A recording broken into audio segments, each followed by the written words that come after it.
Bersama kita pada pagi ini dua orang narasumber kita yang akan memperkatakan mengenai dengan ataupun menjelaskan mengenai dengan tajuk yang kita bawakan pada pagi ini, iaitu bersama dengan Yang Mulia Puan Dayang Nur Ashura binti Haji Meludin, merupakan pemangku pengarah sekolah-sekolah Kementerian Pendidikan, dan juga nanti bersama dengan Yang Mulia Tuan Awang Haji Syamsul bin Haji Omar, merupakan pemangku pengarah pengajian Islam Kementerian Hal Ehwal Agama.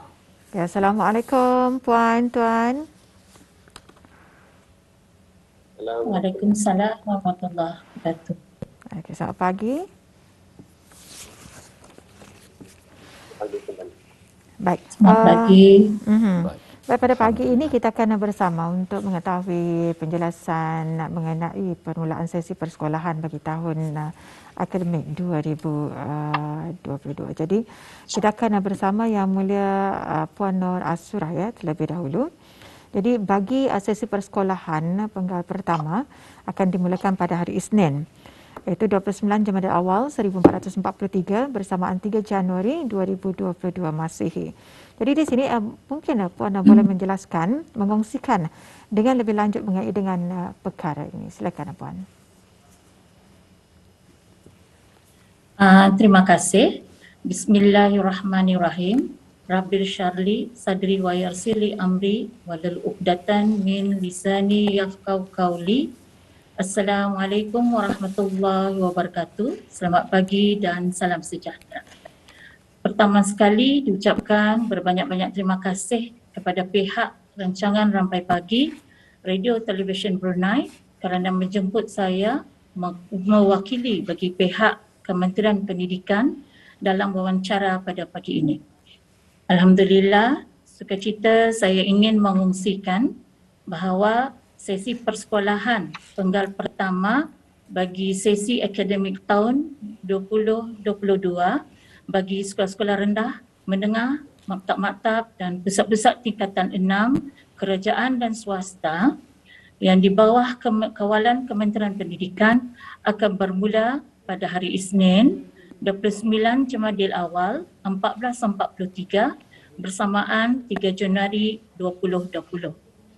Walau bagaimanapun, pada fasa awal endemik ini, seksi pengajaran dan pembelajaran secara bersemuka iaitu face to face yang akan diadakan di sekolah hanyalah bagi para pelajar tahun 10 dan 11 di sekolah-sekolah menengah dan maktab serta tahun 12 dan 13 di pusat-pusat tingkatan 6 dan maktab yang telah melengkapi menerima vaksinasi 2 dos. Bagi para pelajar yang akan hadir ke sekolah secara bersemuka seperti biasa, iaitu 5 kali dalam seminggu, termasuklah para pelajar berkeperluan khas dalam priority level 1 hingga 2, iaitu di tahap rendah. Manakala bagi para pelajar yang berkeperluan khas dalam kategori priority level 3, iaitu tahap sederhana, mereka dikehendaki hadir di sekolah sebanyak 3 kali dalam seminggu. So sementara itu, para pelajar tahun 10 hingga 13 yang belum divaksinasi, mereka akan mengikuti pembelajaran sama ada melalui kaedah atas talian atau home based learning. Ya, baik. Dan seterusnya itu saja yang dapat saya kongsikan. Baik. Kita masih lagi bersama dengan Puan Hajah bersama dengan Puan Hajah, Puan Nur Ashura memperkatakan mengenai dengan kita ingin mengetahui bagaimana pula kedudukan ataupun pelajar-pelajar bagi tahun 7, 8 dan juga 9 itu di sekolah menengah dan juga para pelajar di sekolah-sekolah rendah semasa fasa awal endemik ini. Mungkin dapat dijelaskan dan kita kongsikan bersama dengan penonton kita. Silakan Puan. Terima kasih. Sama. Okey, pada peringkat pertama semasa fasa awal endemik ini, para pelajar tahun 7 hingga 9 di sekolah-sekolah menengah dan maktab serta para pelajar di sekolah rendah, mereka akan mengikuti pengajaran dan pembelajaran dengan kaedah atas talian, iaitu online teaching and learning. Dan bagi yang tidak mempunyai akses kepada kaedah tersebut, pihak sekolah akan menyediakan home learning pack. So pada peringkat pertama, dia akan berlangsung sekurang-kurangnya selama 2 minggu. Walau bagaimanapun, peralihan ke peringkat seterusnya adalah tertakluk kepada situasi atau keadaan semasa di mana tiada peningkatan penularan kes jangkitan wabak yang serius di kalangan pelajar, tenaga pengajar dan kaki tangan sekolah selain mengikuti nasihat daripada Jawatankuasa Pandu COVID-19. InsyaAllah sebarang perkembangan atau perubahan mengenai perkara ini akan dimaklumkan dari masa ke semasa secara rasmi oleh pihak kementerian dan pihak sekolah. Terima kasih. Baik, kita juga ingin bertanyakan kepada Tuan Haji Samsul. Jadi bagaimana pula dengan sesi persekolahan bagi sekolah-sekolah menengah Arab dan Ugama di bawah Kementerian Awal Ugama atau Jabatan Pengajian Islam? Silakan Tuan. Terima kasih Tuan. Bismillahirrahmanirrahim. Assalamualaikum warahmatullahi wabarakatuh. Alhamdulillah wassalatu wassalamu ala Rasulillah wa ala alihi wa sahbihi ajma'in. Rabbi shrah li sadri wa yassir li amri wahlul 'uqdatam min lisani yafqahu qawli wa ba'd.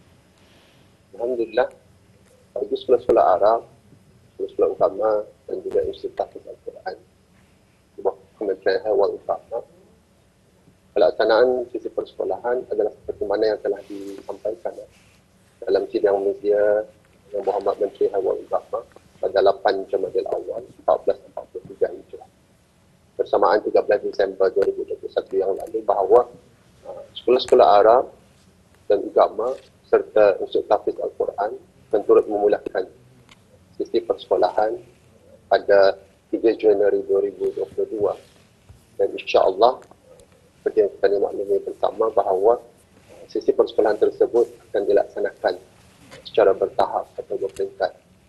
Dan berkenaan dengan tahap pertama ini, bagi pelajar-pelajar yang diperlukan untuk hadir ke sekolah adalah menumpukan kepada pelajar-pelajar sekolah-sekolah Arab dan Institut Tahfiz Al-Quran di peringkat Sanah 10, 11, Payu 1 dan Payu 2. Manakala dalam tempoh tersebut pelajar-pelajar seperti mana dia yang telah dikonsumsikan tadi bagi tahun 5, 6 dan juga pelajar-pelajar tahun 7, Sanah 7 sehinggalah Sanah 9 sekolah Arab dan Institut Tahfiz tentu mengikuti pembelajaran secara dalam talian. Dan selain itu, dalam tahap pertama ini, bagi pelajar-pelajar persekolahan agama yang ada di peringkat darjah pra hingga darjah 6 akan mengikuti pembelajaran secara dalam talian sebenarnya. Dan insyaAllah, seperti mana yang pernah dilaksanakan sebelumnya, mana-mana pelajar yang ada cabaran dari segi pelaksanaan pembelajaran secara dalam talian ini akan diberikan kemudahan melalui home learning pack kepada pelajar-pelajar yang memerlukan. Dan tempoh berkenaan seperti yang telah dikongsikan, insyaAllah akan berjalan. Dan peralihan ke tahap berikutnya adalah tertakluknya kepada ketetapan Jawatankuasa Pandu COVID-19 dan penelitian lanjut daripada agensi dan pihak yang terkait. Yang dapat dikongsikan. Baik, alhamdulillah ya. Baik, kepada bis kita yang baru bersama kami pada pagi ini, sekarang kita bersama dalam segmen wawancara mengenai dengan permulaan sesi persekolahan ya bagi tahun akademik 2022, dan kita bersama dengan dua orang narasumber kita, iaitu bersama dengan Puan Nur Ashura binti Haji Maludin, merupakan pemangku pengarah sekolah-sekolah Kementerian Pendidikan, dan juga bersama dengan Yang Mulia Tuan Haji Samsul bin Haji Omar, merupakan pemangku pengarah pengajian Islam Kementerian Hal Ehwal Agama. Baik, untuk berikutnya kita kembali bersama dengan Puan Nur Ashura ya. Kita ingin mengetahui Puan, mungkin dapat Puan kongsikan bersama apakah garis panduan serta langkah-langkah yang telah disediakan oleh pihak kementerian dan juga pihak sekolah dalam menjaga kemaslahatan pelajar-pelajar serta warga sekolah terjaga daripada penularan jangkitan COVID-19 ini? Silakan Puan.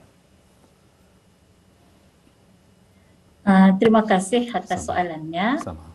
Alhamdulillah, demi menjaga kemaslahatan para pelajar serta warga sekolah, Jawatan Kuasa Kerja Pelan Pembukaan Sekolah dari Kementerian Pendidikan dan Kementerian Ahli Wal Agama telah menyediakan Whole School Modification Approach dan garis panduan serta langkah-langkah yang komprehensif bagi sekolah-sekolah melaksanakan pembukaan semula sesi persekolahan ini. Ini merupakan tambahan kepada Business Continuity Plan, that is BCP, sekolah-sekolah yang sedia ada. Salah satu garis panduan yang akan dilaksanakan ialah pelaksanaan ujian saringan Antigen Rapid Test ART yang mana semua warga sekolah termasuk para pelajar, tenaga pengajar iaitu guru dan bukan tenaga pengajar iaitu kaki tangan akan menjalani ujian saringan Antigen Rapid Test ART seminggu sekali bermula dari peringkat pertama pembukaan sekolah sehingga kepada satu penilaian dibuat untuk pelaksanaan diubah.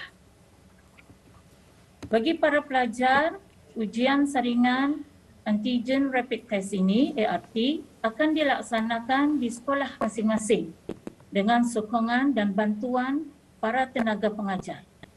Untuk makluman, pihak sekolah telah menyediakan Standard Operating Procedure, SOP, dan garis panduan, kelengkapan dan peralatan-peralatan yang diperlukan bagi pelaksanaan ujian itu nanti. Jadi selain itu, pihak sekolah juga telah mengadakan persiapan yang rapi seperti melaksanakan tabletop exercise dan dry run bagi memastikan ujian saringan Antigen Rapid Test ini dapat dilaksanakan dengan teratur dan sempurna. Barangkali itu saja yang dapat saya kongsikan mengenai langkah-langkah dan SOP yang ada. Baik, terima kasih. Jadi kita beralih kepada Tuan Haji Samsul di sini. Mungkin Tuan Haji dapat menambah ya, jika terdapat warga sekolah khususnya para pelajar yang memperlihatkan gejala ataupun simptom seperti demam, panas dan sebagainya semasa berada di sekolah, apa yang pihak Tuan akan laksanakan? Jadi silakan Tuan. Terima kasih Puan. Alhamdulillah, seperti mana juga yang telah dinyatakan tadi, beberapa SOP telah pun dirancang dan telah diberikan maklumat kepada pihak sekolah, dan pihak sekolah insyaAllah dengan sokongan serta nasihat daripada Kementerian Kesihatan telah menyediakan SOP dan garis panduan yang perlu dipatuhi dan diikuti oleh semua warga sekolah, khususnya kepada pelajar-pelajar termasuk tenaga pengajar dan siapa yang terlibat dengan pembelajaran di sekolah. Dan seperti mana kita dimaklum, proses-proses berkenaan dengan pemeriksaan suhu badan semasa kehadiran ke pelajar-pelajar ke sekolah, khususnya di pintu-pintu masuk sekolah akan telah dilaksanakan. Dan selain itu, pihak sekolah juga telah menyediakan ring-fencing strategi ataupun ring-fencing SOP, dan kaedah ring-fencing ini adalah bertujuan untuk mengurangkan penularan dan membendung penyebaran COVID-19 jika sekiranya terdapat dalam kalangan pelajar yang menunjukkan gejala ataupun simptom semasa berada di sekolah. Dan pelaksanaan perkara ini jika didapati, alhamdulillah, sebagian pelajar kita ini mungkin ada menunjukkan beberapa simptom, maka mereka akan diasingkan atau disimpan di isolation room atau bilik pengasingan. Kemudian semasa berada di bilik pengasingan tersebut, para pelajar akan mengikuti beberapa garis panduan yang telah diterapkan, khususnya dari segi pemeriksaan dan juga penelitian lanjut perkara ini. Dan apa yang penting, insya-Allah melalui SOP ini jika berlaku keadaan pelajar seperti mana yang menyebabkan simptom ini, para ibu bapa akan dihubungi oleh pihak sekolah, dan kami mengharapkan bahawa para ibu bapa akan dapat terus mengambil perhatian berdasarkan kesihatan anak-anak mereka, khususnya yang menghadiri pembelajaran secara bersemuka di sekolah. Baik, terima kasih Tuan ya. Baik, untuk berikutnya kita kembali bersama dengan Puan Nur Ashurah ya. Kita ingin mengetahui mungkin ada saranan. Jadi apakah saranan dan juga nasihat Puan kepada para ibu bapa ataupun penjaga serta para pelajar yang akan memulakan sesi persekolahan itu nanti? Silakan Puan. Terima kasih. Sama. Di kesempatan ini, pihak Kementerian Pendidikan sukacita ingin memohon kerjasama daripada para ibu bapa dan penjaga pelajar untuk sama-sama memberikan sokongan kepada pihak sekolah dengan memastikan anak-anak mereka sentiasa mengikuti semua garis panduan dan peraturan yang telah disediakan, seperti untuk sentiasa memakai sungkup muka dan mengamalkan penjarakan fizikal atau sosial sepanjang keberadaan mereka di sekolah nanti, dan juga untuk sentiasa mengamalkan kebersihan diri seperti kerap membasuh tangan dengan sabun cecair atau hand sanitizer dan juga menjaga kebersihan persekitaran mereka. Selain itu, di kesempatan ini saya juga ingin menyarankan agar para ibu bapa dan penjaga pelajar untuk membekalkan anak-anak mereka dengan tisu atau tuala muka, air minuman, membawa sungkup muka tambahan dan membawa bekal makanan dari rumah jika perlu untuk waktu rehat. Dan sila pastikan anak-anak mereka sentiasa dalam keadaan yang sihat. Terima kasih. Jadi dan juga mungkin Tuan Haji Samsul juga boleh memberikan saranan serta nasihat kepada para ibu bapa ataupun penjaga. Silakan Tuan. Terima kasih Tuan. Sebagai tambahan seperti apa yang telah dikongsikan tadi, dan ini sama-samalah memohon kerjasama juga para ibu bapa, penjaga, termasuk juga kepada tenaga pengajar, warga sekolah serta pelajar-pelajar sendiri untuk sama-sama kita ni berjaga-jaga. Dan pelaksanaan sesi persekolahan ini bukanlah sebagai satu pendekatan yang lazim, tapi kita akan melaksanakan sebagai satu sesi persekolahan norma baru dengan mengambil perhatian yang berat berkenaan dengan SOP yang telah ditetapkan. Dan selain itu, para ibu bapa diharapkan juga dapat mengikuti apa juga garis panduan yang telah diberikan oleh pihak penjaga sekolah, khususnya dari segi penghantaran anak-anak dan juga pengambil di tempat yang telah dikhaskan, di drop off dan juga pick up zone. Dan ini sebenarnya dihasratkan untuk bagi kemudahan pada semua warga sekolah dan para ibu bapa jika berlaku sebarang kemungkinan yang mungkin di luar daripada jangkauannya. Dan kami akan terus juga menggunakan sungkup muka dan mengamalkan penjarakan sosial. Dan selain itu, sebelum anak-anak ini dihantar ke sekolah, adalah lebih baik juga para ibu bapa itu dapat mengambil perhatian kepada kesihatan dan kebersihan anak-anaknya yang mungkin kalau sekiranya ada simptom-simptom dan dapat dimaklumkan. Dan dalam tempoh berkenaan, perlu juga para ibu bapa ini untuk mendapatkan nombor penghubungan pada guru-guru dan pihak sekolah bagi kemudahan apa jua belum keperluan di dalam tempoh kita melaksanakan dalam tahap pertama ini. Dan selain itu, sebagai seorang Muslim, perlulah kita terus mengamalkan zikir-zikir, doa-doa dan apa jualah permohonan.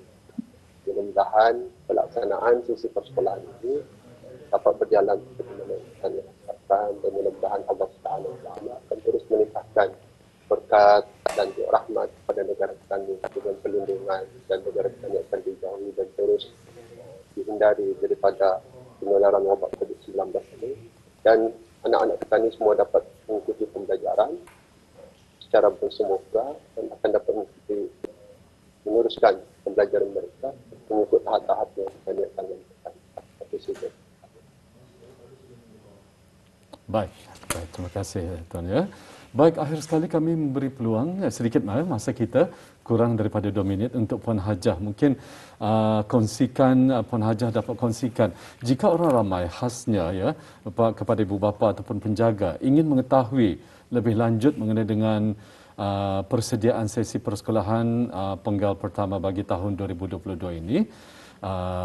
Jadi dapat Puan Hajah kongsikan ya secara berperingkat ini mungkin secara ringkasnya. Ya, secara ringkasnya saja. Ya.